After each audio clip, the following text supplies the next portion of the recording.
History is full of predictions, many of which were supposedly divinely inspired but often came from charlatans and con artists trying to make money or gain fame.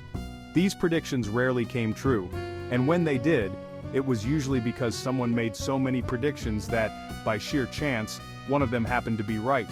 Instead of focusing on frauds who got lucky once, let's look at predictions rooted in science, logic, or, at minimum, a desire to avoid punishment.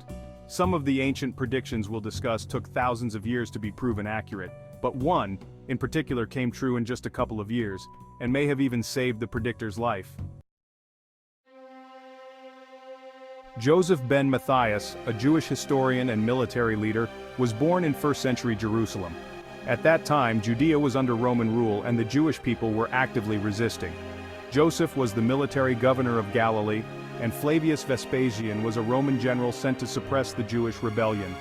The Jewish-Roman War began in 66 AD, and, as is often the case in history, it didn't go well for the Jews.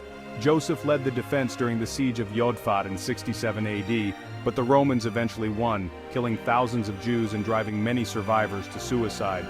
Joseph and around 40 of his men hid in a cave, where they were eventually found by Vespasian's son Titus.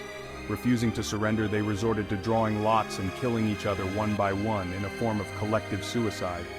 Joseph was one of only 2 survivors by the time the Romans arrived. As a prisoner, Joseph likely faced execution, but he came up with a plan. Using his knowledge of Jewish scripture, he told Vespasian of a prophecy that he would leave Judea and become ruler of the entire world. Many scholars think he adapted the star prophecy on the spot to save his life. Vespasian was impressed and spared Joseph, and surprisingly, about 18 months later, Joseph's prediction came true. Emperor Nero died, sparking a power struggle known as the Year of the Four Emperors, which ended with Vespasian assuming the throne. Not only was Joseph released, but he was granted Roman citizenship and took the name Flavius Josephus, aligning himself with the new emperor. He spent the rest of his life as a historian documenting the Jewish-Roman War from a Jewish perspective. Was Joseph's prediction anything more than lucky improvisation? Likely not, but a prediction doesn't need to be divinely inspired or based on advanced science to turn out right. Since mere luck rarely makes the history books, let's look at some predictions that were based on early science. In the 5th century BC, 2 main theories dominated natural science. One claimed that everything was made of 4 elements: earth, air, fire, and water. Aristotle later added a 5th element, ether, as a divine substance. The other theory was monism, which held that everything was one substance with no empty space. This changed with Leucippus, the founder of atomism, who argued that everything was made of tiny, indivisible particles called atoms. His student, Democritus, expanded on this, proposing that atoms came in different shapes and sizes but were always in motion, combining to form larger structures. He argued that matter must be indivisible at a fundamental level, or it couldn't form solid objects. While Leucippus and Democritus had no way to prove atoms existed, they were correct in principle. In 1827, Scottish botanist Robert Brown provided the first modern evidence of atoms with his observations of pollen grains in water. Although our understanding of atoms is more advanced now, Leucippus and Democritus were remarkably close to the truth. The history of medicine also has ancient predictions. While antibiotics weren't discovered until 1928, ancient Egyptians used moldy bread on wounds to fight infection, an early form of penicillin use. Medicine was often trial and error, but once theories were accepted, evidence was usually forced to fit them. For centuries, miasma theory, which held that diseases were caused by bad air from rotting material, dominated. While miasma theory had some benefits like promoting sanitation, it prevented recognition of person-to-person transmission of disease. However, some ancient thinkers speculated that disease was caused by invisible creatures, not foul air. One of the earliest mentions of this idea comes from the Atharva Veda in ancient India, where Rishi Kanva described tiny invisible creatures called krimi as the source of disease. Although these creatures were thought to be demonic, it was closer to the truth than miasma theory. The Roman scholar Marcus Terentius Varro made an even more accurate prediction in 36 BC, warning about minute creatures in swamp air that could enter the body and cause illness. While it would take nearly 2,000 years for germ theory to be proven, Varro's insight foreshadowed it by centuries.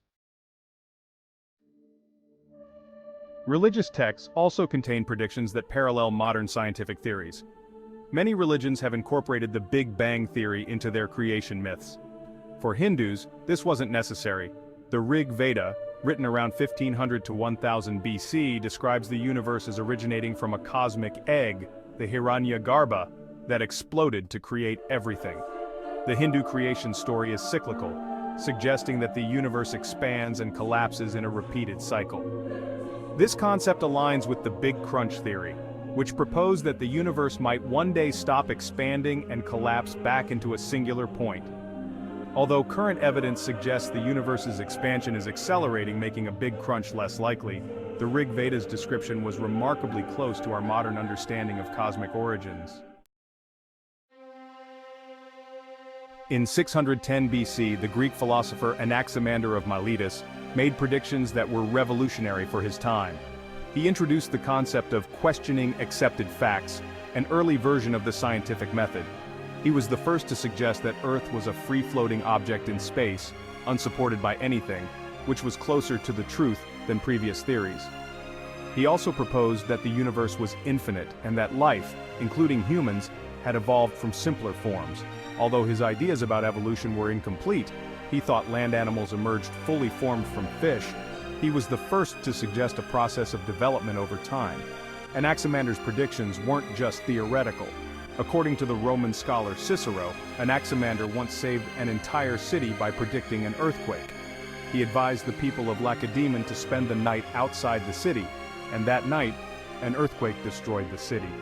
Whether Anaximander had a scientific basis for his prediction or simply made a lucky guess is unknown, but his story highlights how some ancient thinkers used observation and logic to anticipate events.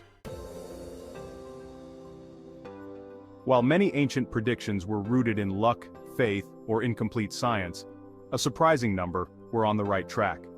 These early thinkers laid the groundwork for future scientific advancements, and their predictions, however flawed or speculative, help shape our understanding of the world.